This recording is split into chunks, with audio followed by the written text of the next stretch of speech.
Hi అండి, welcome to my channel ma'am the wonder chef. నేను ఈరోజు ఇక్కడ చూసారా ఫ్రెష్ నుండి హోమ్ టు ఫ్రెష్ నుండి ఇదండి, దీనికి ఇక్కడ నుండి నేను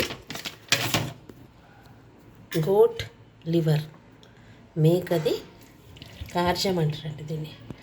ఎంత ఫ్రెష్గా ఉంది చూడండి, చాలా చాలా ఫ్రెష్గా ఉంది. ఇది 500 grams అండి. నాకు దీని ప్రైస్ అయితే తెలియదు, కానీ చాలా చాలా చాలా ఫ్రెష్గా బాగుంది ఇది. సో దీన్ని ఎలా కడగాలి,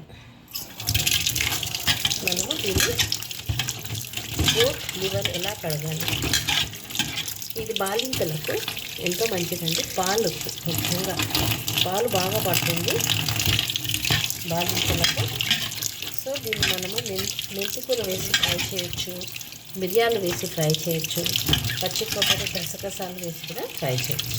ఈరోజు నేను దీన్ని మిరియాలు వేసి బాగా ధనియా పొడి మిరియాల పొడి వేసి చేస్తున్నాను.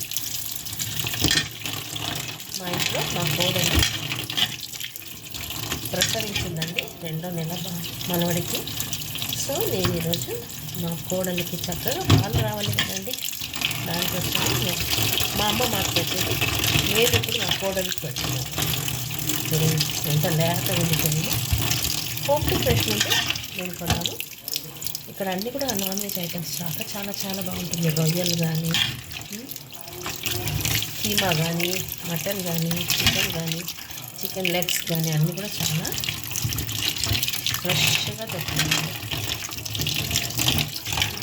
సో నేను ఈరోజు ఇది ఫస్ట్ పోపు వేసి కడిగి చూపిస్తాను మీకు.